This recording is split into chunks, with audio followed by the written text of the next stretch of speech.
All right, model building fans, what you're looking at here is the Jupiter 2, or my take on the Jupiter 2 from the classic TV series from the 1960s, which is 60 years old.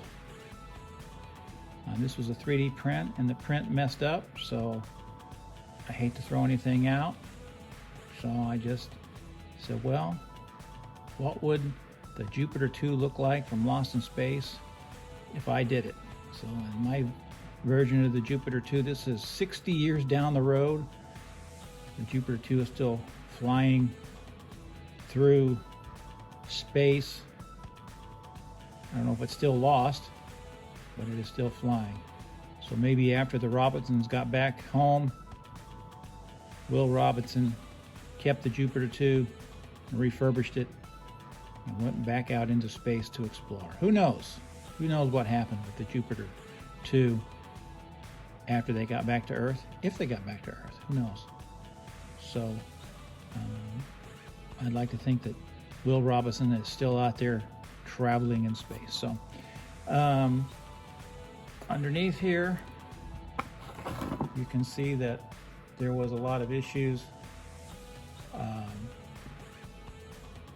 It didn't print right, so I had to cover it all in styrene, and then I added all these details to it, which I think kind of add a little something to it. Hope you agree. I like what it's added to it.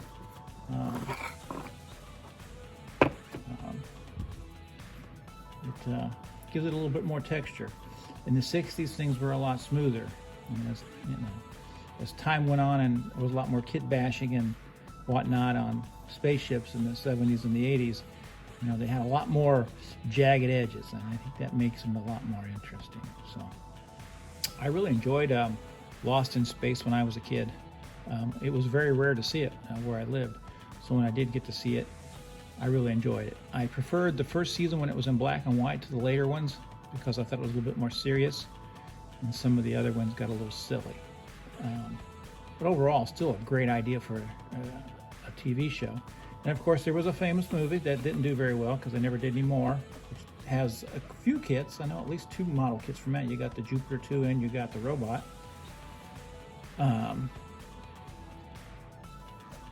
I've never built those. And then there are very famous Aurora kits from the 60s that were released and have been re-released multiple times. You can get a really nice Jupiter 2 model kit. You can get a nice robot model kit. I've seen the Chariot, and I've seen the space pod thing, and one of the alien ships. I have built the Lost in Space robot ship. I have not done any of the others. Actually, I have. No, wait a minute. I did do one of the bigger Jupiter 2s, but I didn't do a very good job on it. So there you go. My Jupiter 2 from Lost in Space. I guess what's interesting about this kit for me is that I didn't give up on it. I said, well, let me try to make something of it. And I think what I made is actually more interesting than what I would have made if I kept it to spec. So sometimes it's really fun to add your own take on things. That's what I always do. I very seldom just build to spec. I just always want to do something that's kind of unique to me, which makes it special. So there you go. As always, model building is forever. Let's get some young people involved in this hobby so we can get some cheaper kits. And take care of yourself. And if you can, take care of somebody else.